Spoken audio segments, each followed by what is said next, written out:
Around 1983, Bill Murray was approached with a script to a movie called Ghostbusters.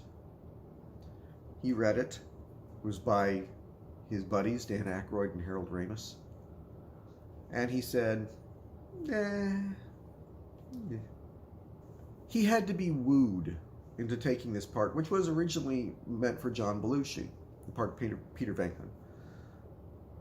And one of the ways that they tempted him to make it was they said, well, what's another movie that you would like to make?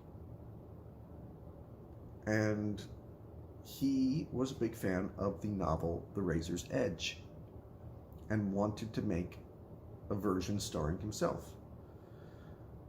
And Columbia Pictures said, you do Ghostbusters, we'll do The Razor's Edge. And what we got was the 1984 film, which I have watched many times. It was a theatrical bomb, got no consideration come awards time, but it's a good movie. I mean, it's not a great movie. It strives to be a great movie. It's one of those movies that you could kind of call Oscar bait. They come along sometimes. I always think of the Jim Carrey movie, The Majestic, which is Jim Carrey begging for an Oscar. The Razor's Edge is one of many movies Bill Murray has made like that. You know, he was nominated for Lost in Translation. Everybody thought he was going to win, and he lost to, I believe it was Sean Penn, for the movie Milk. And, or no, that was Mickey Rourke that lost to Sean Penn for the movie Milk. It was Bill Murray who lost to Sean Penn for the movie Mystic River.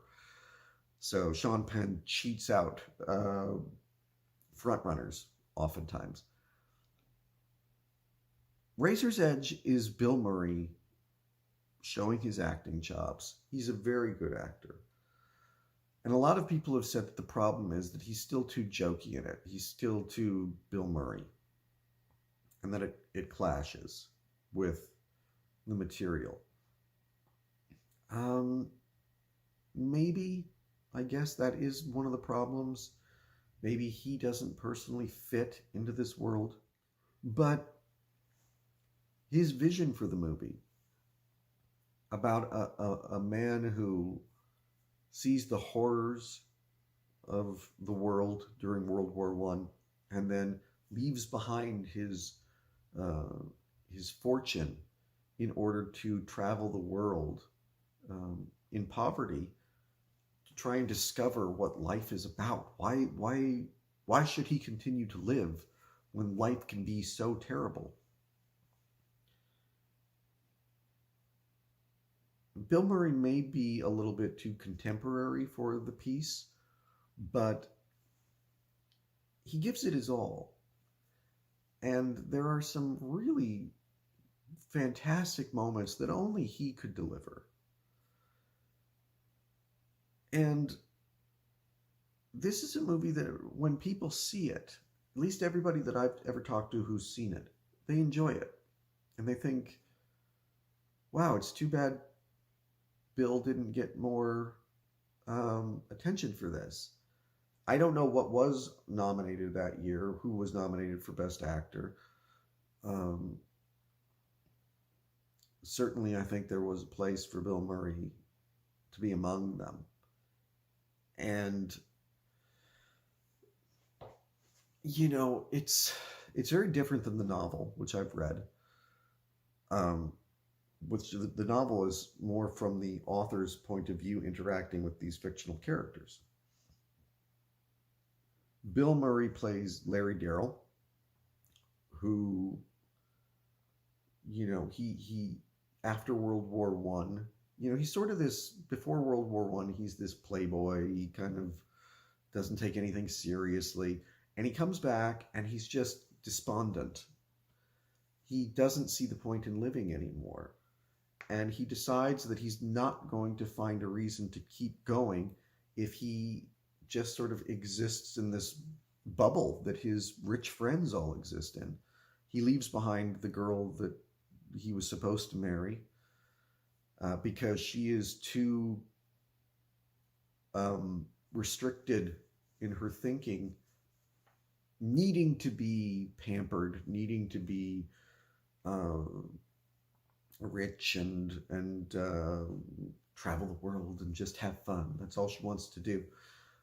And she can't really go along with this journey that he's on. And it takes him to Tibet. He, visits a monastery. It takes him to France. It takes him all over the place, and it's this beautiful sort of journey that he goes on of self-discovery.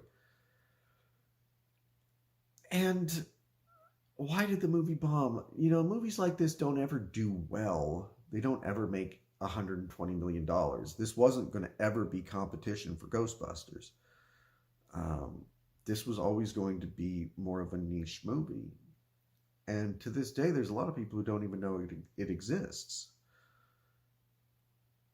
I don't know that it's streaming anywhere. You're going to have to seek it out on DVD, or maybe, download it on Amazon. But it's worth a watch. I can't say that everybody is going to love it. I don't love it. But it's a very worthwhile movie to sit through. So I'm going to give Razor's Edge 3 out of 5 stars. It is one of Bill Murray's best performances, even if he is a little bit miscast. I would say that he was very much, he was right to make that deal with Columbia. I'll do Ghostbusters if you do Razor's Edge.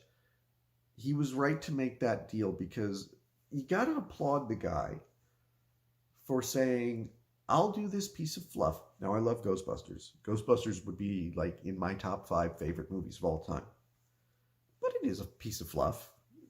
It's good fluff. It's great fluff, but it's a piece of fluff. I'll do this if you let me do something that is meaningful to me. Not a lot of artists do that anymore. So you got to applaud Bill Murray for that. 3 out of 5 stars, The Razor's Edge. Seek it out. Give it a watch. You may not love it, but you got to admire it. The worlds.